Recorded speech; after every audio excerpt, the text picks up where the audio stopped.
Hello guys, welcome to Clarity for Sure, and I welcome you all to the daily ESI and ARD Current Affairs MCQ series. And this session is for January 2026, Part 1. So let us begin with today's session and with the first question. So the first question says that the Ministry of Jal Shakti has released the Dynamic Groundwater Resource Assessment Report 2024, and you are to find out the correct findings from the option. So option number A says that the stage of the annual groundwater extraction is 70.04%. Option number B says that rainfall is the primary source of groundwater recharge. Option number C says overexploited units have increased from 2017 to 2024.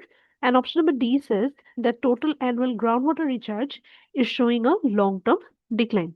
So which of these options are correct? Okay. So answer to this question is option number B, that is rainfall is the primary source of groundwater recharge. Now why all the other options are wrong? Let us discuss about this Dynamic Groundwater Resource Assessment Report 2024. So what does the report says and what are the key findings of this particular report? Let's see. That first thing, who has released the report? It is Ministry of Jal Shakti, right? So they've released this Dynamic Groundwater Resource Assessment Report 2024.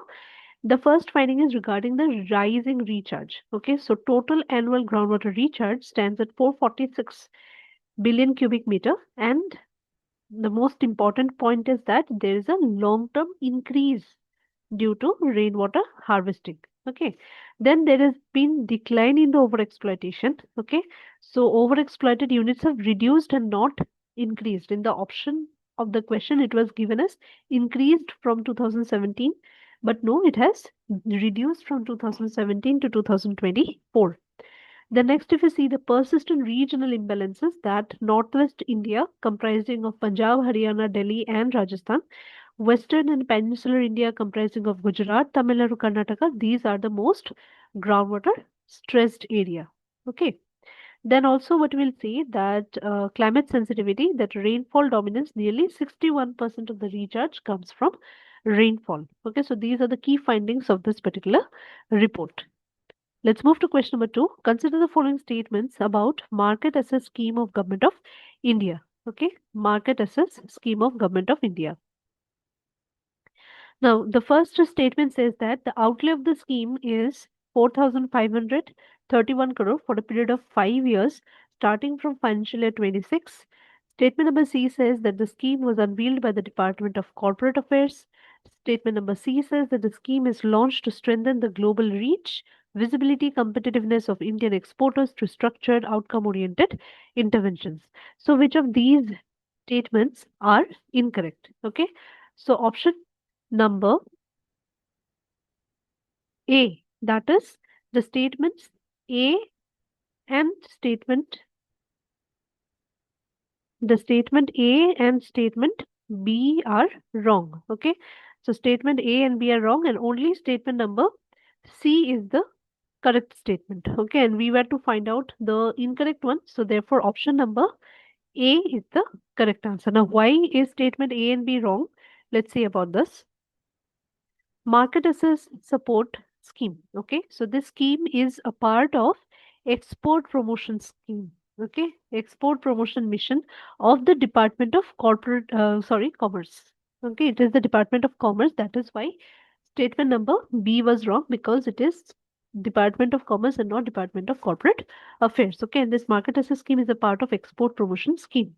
The government has launched this 4,531 crore market access scheme for a period of 6 years starting from financial year 26 and not 5-year period. Okay, and jointly implemented by the Department of Commerce, Ministry of MSME, and Ministry of Finance in coordination with India Missions Abroad, Export Promotion Councils, commodity boards, and also industry associations. Okay, let's move to question number 3 then. Which organization or body has launched the new logo and mascot, Sangikhi? So whether it's Ministry of Commerce and Industries, whether it's FSSAI, whether it's MoSPI, whether it's PFRDA, or is it EPIDA? So the correct answer to this question is MoSPI. Let's talk about this now. MoSPI has launched the new logo and mascot, which is Saniki. Okay, so what is the Saniki? It is derived from the Sanskrit word. Okay, and Saniki stands for what? Statistics or data, which symbolizes accuracy, inclusiveness, and scientific rigor. Designed as a public financing ambassador to simplify the complex statistical concepts for citizens, students, and data users. Let's move to the next question. Consider the following statements about silk in India and identify the incorrect statements. So you are to find out the incorrect statements, okay? So statement number A says that the Central Silk Board has set a target to double India's silk value chain by 2026. Statement number B says that Central Silk Board has set a target to double India's silk value chain to 10,000 crore by 2030. And the statement number C says that Central Silk Board was established in 1949, headquartered in Bangalore. Okay, so the answer to this question is none of the statements are correct. Okay, none of the statements are correct, but that option has not been mentioned here. So the answer is none of these are correct. Okay, now why none of these are correct, we'll see in the next portion. So, if you see about this India's silk value chain, okay, so India's silk value chain to cross 1.1 lakh crore by 2030. So, therefore, statement number A is wrong because the target is to double India's silk value chain, okay, by 2030 and not by 2026. And how much they will double? That is 1 lakh 10,000 and not just 10,000. So, therefore, this statement A and B is incorrect. Okay. And Central Silk Board was established in 1948 and not in 1949. It's headquartered in Bangalore, Karnataka. So therefore, the option should have been none of these are correct. Moving to question number 5. So Pradhan Mantri Matru Vandana Yojana has completed recently 9 years. Okay. So Matru Vandana Yojana is a maternity benefit scheme which is implemented by the government of India to provide conditional cash assistance to pregnant and lactating women for their first living child. Choose the correct statements from the following. The statement number A says that the scheme was launched in 2016, comes under the purview of the Ministry of Women and Child Development. Statement number B says that the first installment of 2,000 rupees is given after the early registration of pregnancy. Statement number C says that eligible women also receive rupees 1,000 under Janani Suraksha Yojana. So which of these are the correct statements? So answer to this question will be only C. That is option number C. Okay. Now why statement number A and B is wrong? Let's see here. So Pradhan Mantri Matru Vandana Yojana has completed 9 years recently. That is, it was launched on the 1st of January 2017 and not 2016. Comes under the purview of Ministry of Women and Child Development. Okay, and you know that 5,000 rupees assistance, cash assistance is provided to the pregnant and lactating woman under Pradhan Mantri Mudra Yojana, Matru Vandana Yojana. Okay, sorry, not Mudra, it's Matru Vandana Yojana. So the first installment is rupees 1,000. It is given on early registration of pregnancy. Okay, but in the statement it was given that first installment is 2,000. So therefore statement number B is also wrong. Then if you see the second installment is rupees 2,000, at least one antenatal checkup. And the third installment is your rupees 2,000 childbirth registered plus first cycle of immunization. However, this has been changed, okay? And now it is provided in what? Two installments, right? The whole thing is provided in two installments. Additionally, eligible woman also receives rupees 1,000 under Janani Suraksha Yojana, making the total maternity benefit of rupees 6,000, and this is mandated under the National Food Security Act 2013.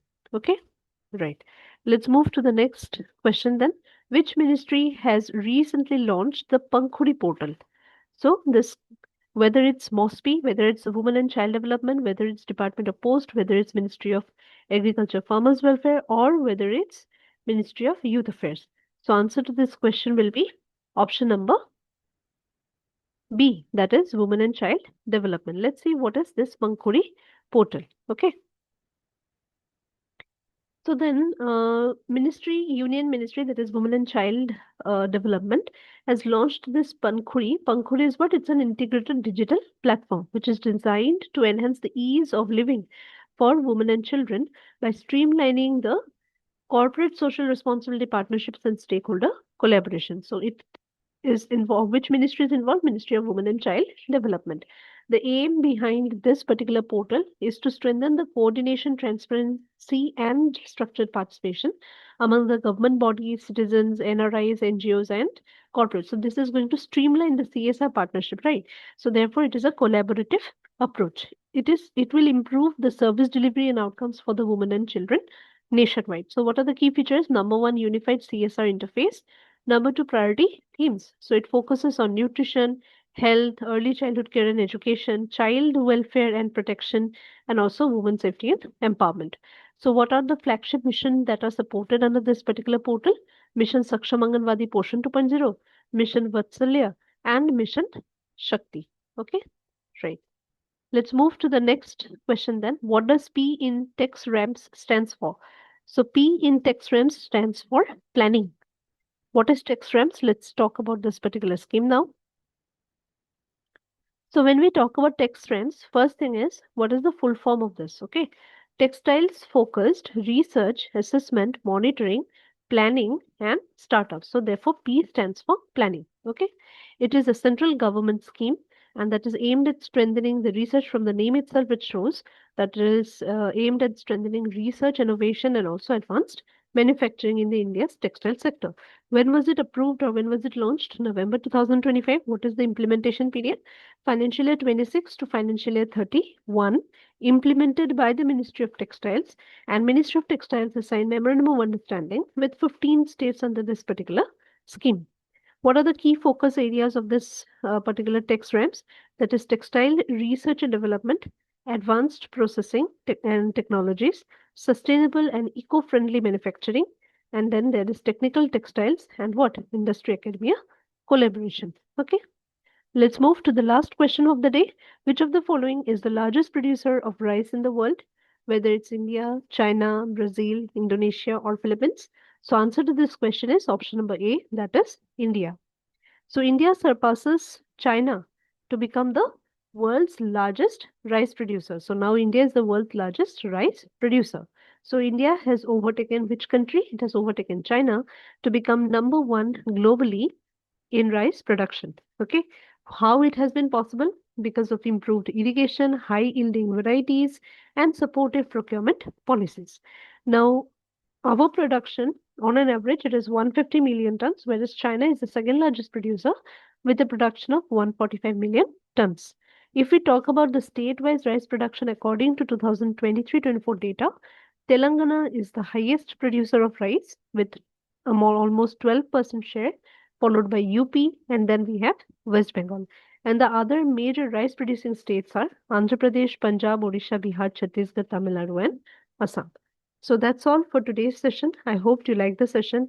Please revise these things repeatedly because all these topics are very, very important for this year's NABARD examination. Thank you. We'll meet again next time. Till then, bye-bye.